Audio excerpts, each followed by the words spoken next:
So while we may have received a positive surprise in inflation data, we unfortunately got a negative surprise in trade data.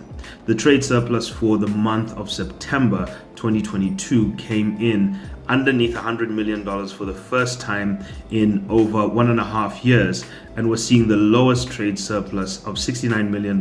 Poor copper performance, which is still stagnating now at around $615 million, which is the lowest that we've seen since mid-2021.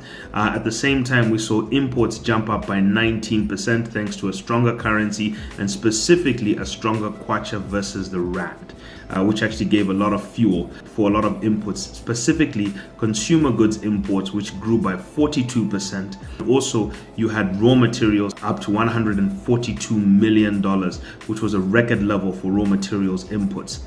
Now, that also has been pushed, as we said, by a stronger currency, which also has worn off. So the future of cheaper inputs, especially as we're going to the festive season, may be questioned, especially now that the kwacha has returned back to the level of about 16.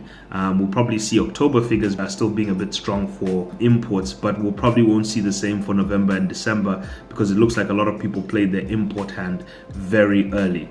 Now, simultaneously, we did also see some good news in non-traditional exports, which are still up about 21% to 2.3 billion year to date. So they're holding very strong, while agricultural exports, which were the shining light for them, are still up above $90 million, up about 30% from last year, and on track to close the year up to $900 million, which will also be a record and a stellar year. So we're on track to do about $3 billion of non-traditional exports, and that should probably turn around the agricultural growth that we should be seeing in our GDP figures going forward, and also the expectations that probably our PMIs will be strong.